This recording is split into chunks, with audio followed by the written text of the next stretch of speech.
हुक्मरानों ने तय कर लिया है कि कोई भी महीना आवाम को बिजली का झटका दिए बगैर नहीं गुजरेगा। बिजली की कीमत एक बार फिर ₹1.68 फी यूनिट बढ़ा दी गई है। नेपरा ने सेमाही टैरिफ एडजस्टमेंट की मद में बिजली महंगी की, जिसकी मंजूरी वफाकी काबीना ने दे दी है। बिजली की कीमत में इजाफे पर शहरी फट पड़े, कहते हैं नए पाकिस्तान में गरीब का जीना दोभर हो गया है। हुक्मरान मारते भी हैं और कहते हैं रोना भी नहीं। वजीर आजम रिलीफ नहीं दे सकते तो घबराने की इजाजत ही दे दे। सरकार के अवाम पर पे दर पे वार। गुज़श्ता रोज बिजली की कीमतें बढ़ाई और आज सुबह सवेरे आवाम पर पेट्रोल बम गिरा दिया। पेट्रोलियम मसनूआत की कीमतें ₹12 लीटर इजाफे के बाद मुल्क की तारीख की बुलंद तरीन सतह पर पहुँच गई। वजारत खजाना की जानिब से जारी एलामिया के मुताबिक पेट्रोल की कीमत में ₹10.49 का इजाफा किया गया, जिसके बाद पेट्रोल की नई कीमत ₹137.79 की तारीखी सतह पर पहुँच गई। हाई स्पीड डीजल की कीमत में ₹12.44, लाइट डीजल की कीमत में ₹8.84 का इजाफा किया गया है।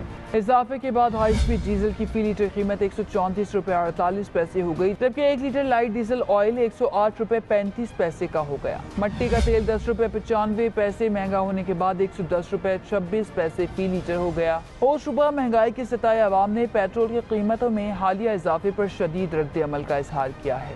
यूटिलिटी स्टोर्स अवाम को रिलीफ देने के लिए बनाए गए थे, लेकिन यहाँ अशिया ओपन मार्केट से भी महंगी हो चुकी हैं। दर्जा अव्वल खुर्दनी तेल की कीमत ₹15 इजाफे से ₹355 हो गई है। दर्जा दोम खुर्दनी तेल ₹15 बढ़कर ₹338 लीटर हो चुका है। दर्जा दोम घी भी ₹18 इजाफे से ₹338 की सतह पर आ गया है। कपड़े धोने का साबुन, वॉशिंग पाउडर, शैम्पू और जूतों की पॉलिश के नरक भी बढ़ चुके हैं। फास्ट फूड के लवाजमात, मुख्तलिफ कंपनियों के मसाला जात के नरक भी बढ़ गए। शहरी परेशान हैं कि वो महदूद बजट में किस तरह घर चलाएं।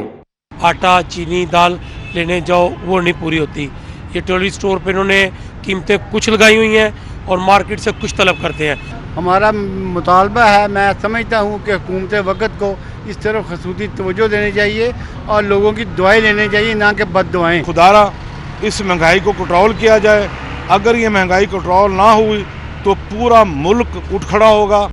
यूटिलिटी स्टोर्स पर सस्ती अशिया की फराहमी हुकूमत की जिम्मेदारी है, लेकिन सब्सिडी से हाथ खींचने के बाद अशिया की कीमतें ओपन मार्केट से भी बढ़ चुकी हैं।